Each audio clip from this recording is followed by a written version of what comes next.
Depois da Segunda Guerra, aconteceu um tipo de êxodo de criminosos de guerra e de nazistas em geral, mesmo os que não foram criminosos de guerra, principalmente para a América Latina. Sabe-se que muitos submarinos nazistas chegaram à costa da Patagônia e também se fala de sua chegada à Antártida durante e depois da Segunda Guerra Mundial. Era só uma via de escape ou tinham uma missão secreta relacionada à busca do Graal?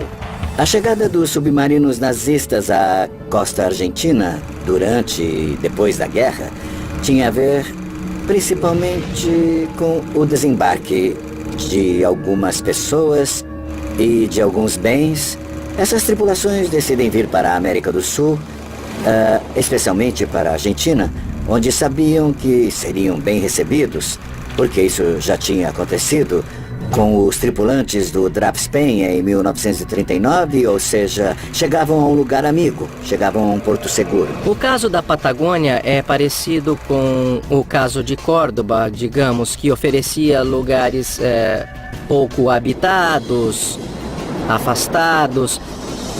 Aqueles que vinham da Europa alpina, eu vou chamar assim, encontravam na Patagônia, quando chegavam, um espaço, um local similar à geografia de onde eles vinham. Depois da rendição alemã na Segunda Guerra Mundial, em 10 de julho de 1945, o submarino U-530 se entregou em Mar del Plata. E em 17 de agosto do mesmo ano, o submarino U-977. Há muitos documentos que provam a chegada dos submarinos. Há documentos da Marinha Argentina, há documentos das polícias das províncias, inclusive há documentos da Armada que falam em contatos de guerra, onde foram retiradas cargas de submarinos da profundidade. O que buscavam os submarinos nazistas na Patagônia? Há uma voz corrente que diz que há um Santo Graal na Argentina. Nós dizemos que é um dos 4, mas só falta mostrar. Por que tantos alemães nazistas se estabeleceram no centro, em Córdoba, e no sul, na Patagônia? Eles esperavam encontrar o Graal e o bastão num lugar cheio de símbolos e lendas templárias?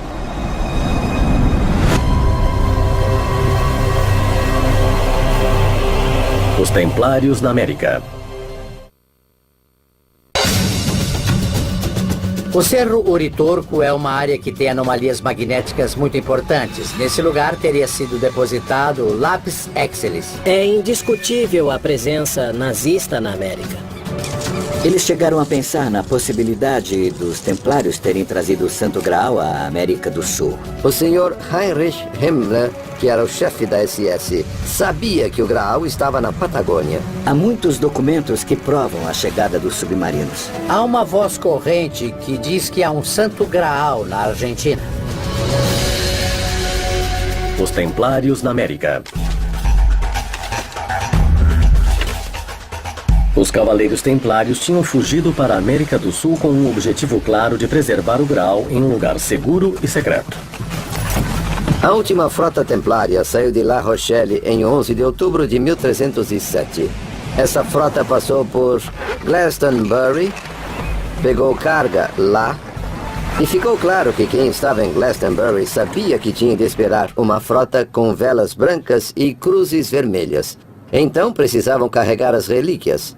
Fizeram isso e a frota seguiu. A trajetória exata é para o sul, junto à costa da África, até a ilha de Cabo Verde. E aí cruzam a corrente, aquela que ficou famosa por Colombo. Eles cruzam até a Venezuela e de lá vão pela corrente quente do Brasil. Descem até a boca do Rio de la Plata. Do Rio de la Plata até o Golfo de San Matias, que foi o destino final. E aí é muito difícil. Segundo o pesquisador Flugerto Martí, a frota templária carregou o Santo Graal na Grã-Bretanha e o primeiro destino a que chegou foi um porto chamado El Fuerte, no Golfo de San Matias, ao sul da Argentina. Rio Negro, Golfo de San Matias. O forte é um lugar que fica no Rio Negro, perto da praia. É um planalto. É uma ilha, praticamente, que forma uma espécie de planalto, onde se diz que foi o primeiro enclave templário na região. Mais ou menos no ano de 1840 veio a nossas terras um geógrafo francês chamado Juan Antonio Victor Martin de Mouchy, que foi contratado para fazer um atlas, um mapa de toda a Confederação Argentina. Esse atlas consta de 30 lâminas. Em três desses mapas, aparece o Golfo de São Matias e aparece com o sinal que se punha nos fortes e uma legenda que diz Antigo Forte Abandonado ou Ex-Forte Abandonado, em francês Ancien Fort Abandonné.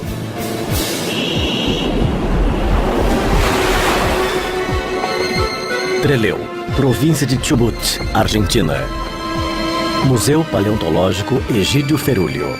Não conheço o Forte Argentino, como se chama lá com esse nome, mas aqui em Chubut houve um forte muito famoso que foi o Forte San José, localizado no Golfo de San José, na Península Valdez. Os geólogos denominam barreira um planalto elevado isolado na beira do mar. Sobre ela foi construído o forte. A barreira, como chamam naquele planalto onde está o forte, é natural, não é construída. O forte foi construído em cima dela. Já o cais parece ter sido construído, porque em um dos lados, o que não recebe mar forte, ou não recebia o mar forte, porque agora essa terra subiu toda, tem uma espécie de uns cilindros que são tipo tijolos, de um material estranho. Sabe, é como uma areia dura. Tudo bem ordenado e por isso parecem ter sido fabricados. Se os templários desembarcaram nessa região da Patagônia, é provável que tenham deixado mais marcas como as que parecem ter deixado no México e no Paraguai. Dadas as supostas provas recolhidas anteriormente, essas marcas continuariam nos lugares? Deixaram como obra as cruzes, os respiradouros, há respiradouros feitos, construídos, que têm relação com as subidas e descidas das marés. Estamos falando já dentro do território, não na costa, já bastante dentro do território. Há evidências de que há rios, porque o ar que sopra desses buracos, desses respiradouros, está relacionado às marés.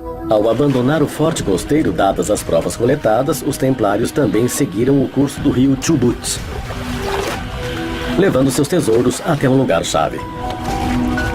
Ponte Hendry, rio Chubut. Mas também existem outras evidências importantes encontradas na mesma área. Cemitério Moria, Trelew, Argentina. Há um cemitério galês com umas 50 tumbas mais ou menos, muito antigas.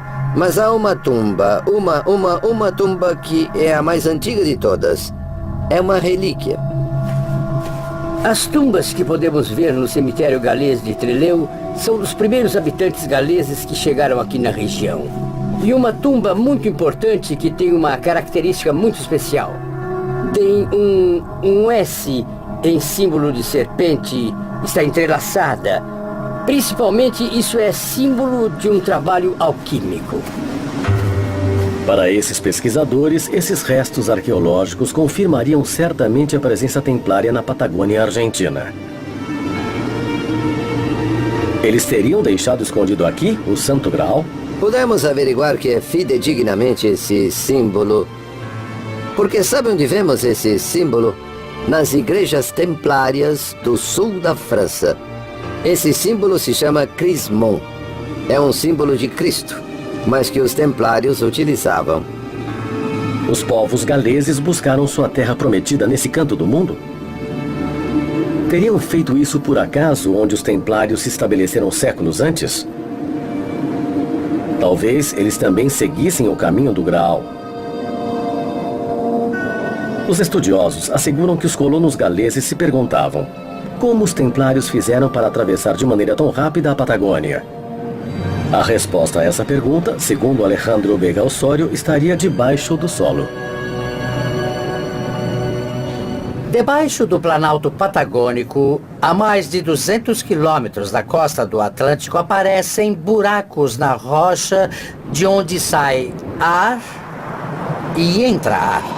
Há uma curva de 36 horas, onde se sente inspirar com muita força e expirar o ar.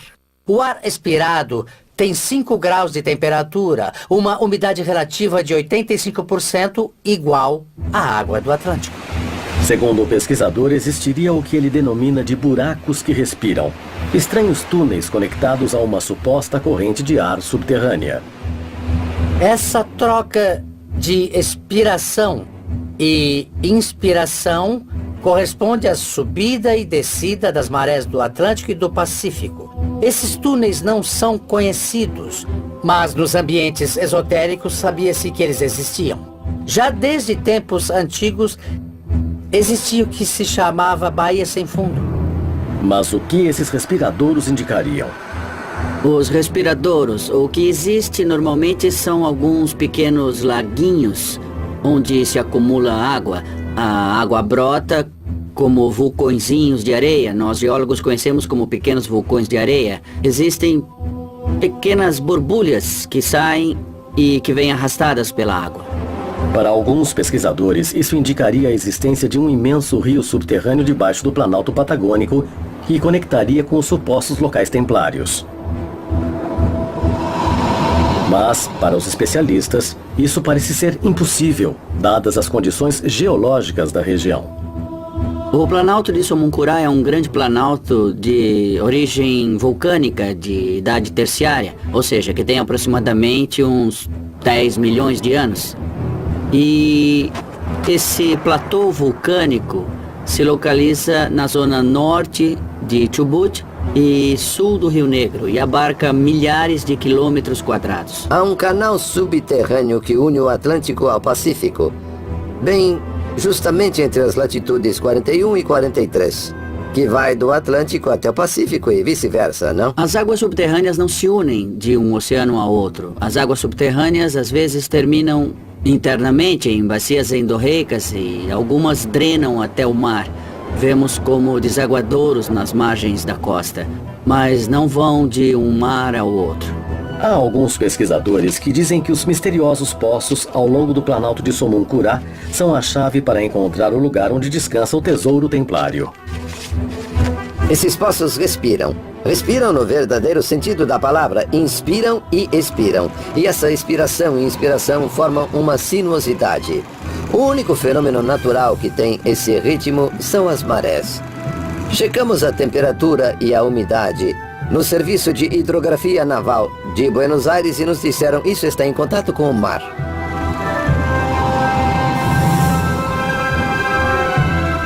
Segundo os pesquisadores, existe uma estranha teoria que diz que os nazistas chegaram ao continente sul-americano entrando com seus submarinos pelos rios subterrâneos.